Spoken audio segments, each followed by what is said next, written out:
भगवान श्री कृष्ण पूतना के प्रिय पुत्र थे, फिर क्यों विष पिलाई? पूतना के बारे में हम यही जानते हैं कि वह भगवान श्री कृष्ण का प्राण हरने आई थी। यदि कहे कि श्री कृष्ण पूतना को माता मानते थे और पूतना भगवान श्री कृष्ण को पुत्र मानती थी तो यकीन करेंगे? एक अनसुनी कथा।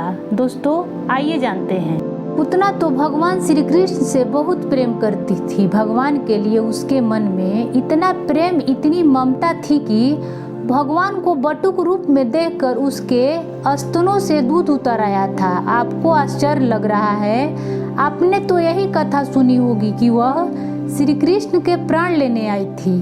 फिर मैं ऐसा क्यों कह रही हूँ? भला माता अपने बच्चे को कभी विष देना चाहती है? फिर पूतना ने तो उन्हें विष देकर मारने का प्रयास किया। फिर माता कैसी? भगवान अकारण किसी के प्राण नहीं लेते हैं। वो तो अनगिनत युगों से उद्धार करते आ रहे हैं और जीवों को प्राण हर कर उन्हें मुक्ति दिला रहे हैं। पूतना कई युगों से भगवान श्री कृष्ण के इस कृपा के लिए तरस रही थी। भगवान ने पूतना को देखा तो मुस्कुराकर पूछा, कहाँ थी माता अभी तक? कितनी परीक्षा करवाई? कई युगों से तुम्हें व्यथित देखकर मेरा हृदय भी दुखी है। पूतना को तो वास्तव में भगवान अपनी माता बनने को वरदान देने वाले थे। तभी पूतना से एक भूल हो गई। जिसे जन्म देने वाली माता होना था वह द्रोही माता हुई, जिसे संसार भगवान श्री कृष्ण के शत्रु मानता है। आप यह कथा पढ़ेंगे तो आपके मन में पूतना के प्रति यदि कोई बैर है तो वह समाप्त हो जाएगा। आप सहज ही उन्हें प्रणाम करना चाहेंगे। पूतना क्यों वंदनीय है? इस प्रसंग पर सीधे जाने से पहले भगवान श्री कृष्ण के लीला कथा शुरू करते हैं। लीलाधर की हर बात निराली है, रस से भरपूर है।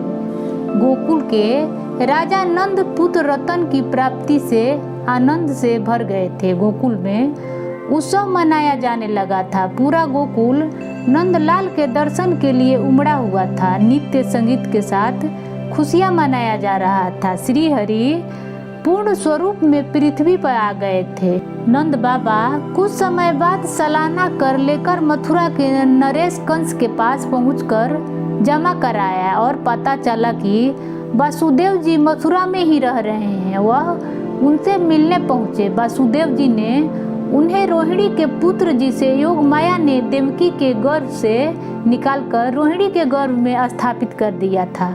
उनका हालचाल पूछे। वासुदेव जी की कई पत्नियां गोकुल में छिप कर रह रही थी। रोहिणी भी कंस के भय से गोकुल में रहती थी।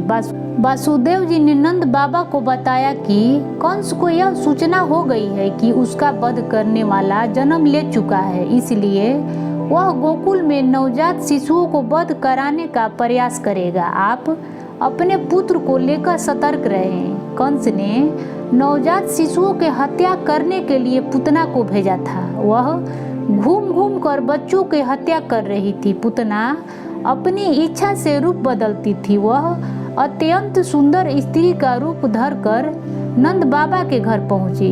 भगवान श्री कृष्ण आंगन में खेल रहे थे। भगवान ने उसकी नीयत जान ली थी।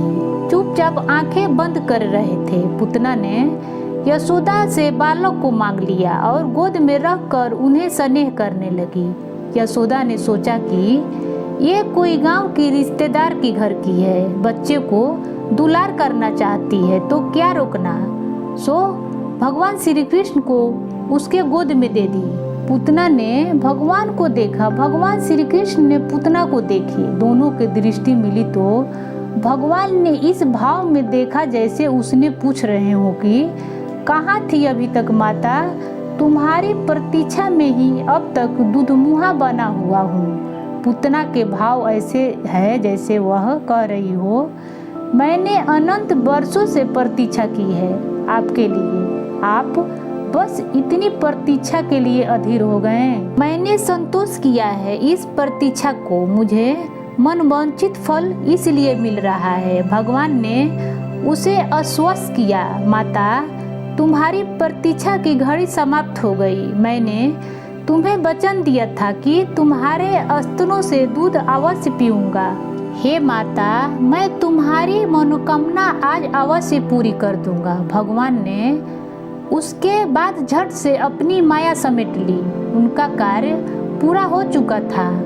माता के दूध तभी उतरता है जब वह ममता भाव में आए, अन्यथा नहीं उतरता है। अगर पुतना हत्या के ही भाव से रहती तो भला दूध कैसे उतरता। और भगवान ने तो उसे अनगिनत वर्षों पूर्व ही वचन दिया था कि वह उसके स्तनों से दूध अवश्य पिएंगे। पुतना के स्तनों में दूध उतर आया। उसने अपने स्तनों पर विष लगा रखा था। वह बाल गोपाल के हत्या के उद्देश्य से उन्हें दूध पिलाने लगी। जिनके नयन में अमृत बरसते हो, उस भगवान का विष क्या बिगाड़ेगा। भगवान ने उसके दोनों स्तनों से दूध पिए और उसे तृप्त किया।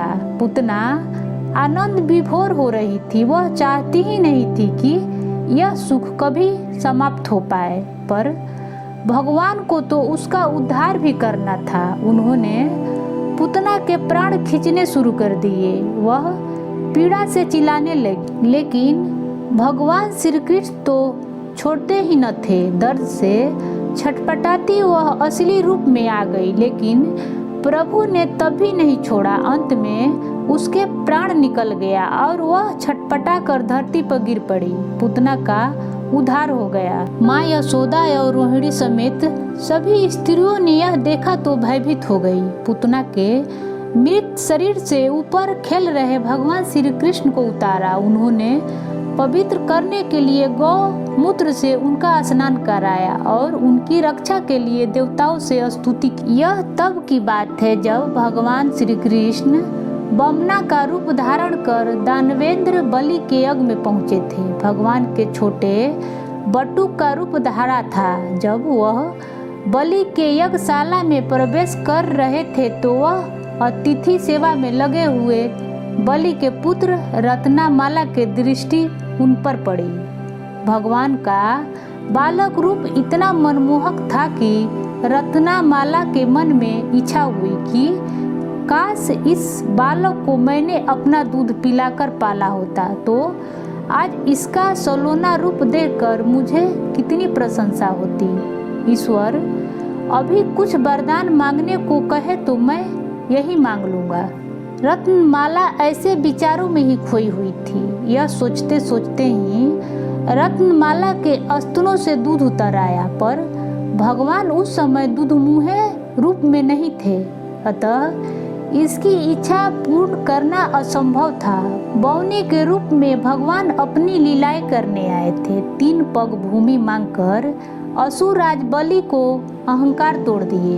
भगवान ने जब बलि के मस्तक पर पांव रखे तो यह देखकर रत्नमाला के क्रोध के सीमाएं पार कर गई। वह कुछ पल पूर्व उन्होंने दूध पिलाने के सोच रही थी, तभी उसके भाव में आया कि ऐसी संतान को अपने दूध पिलाकर बड़ा करने के स्थान पर तो मैं दूध में विष देकर मार ही देती। भगवान ने रत्नमाला के मन में उमड़ी यह इच्छा भी पूरी करने को वचन दे दिया। तब से रत्नमाला भगवान श्री कृष्ण की प्रतीक्षा कर रही थी। तब प्रभु श्री कृष्ण ने उसकी अभिलाषा पूर्ण कर दी। दोस्तों, ये कथा कैसा लगा? अगर कथा से कुछ जुड़े सवाल हो तो वीडियो के नीचे दिए गए कमेंट बॉक्स में बताएं। हम आप तक सही जानकारी पहुंचाने का प्रयास करेंगे और पसंद आए तो लाइक करें। मेरे चैनल को सब्सक्राइब करना न भूलें। धन्यवाद।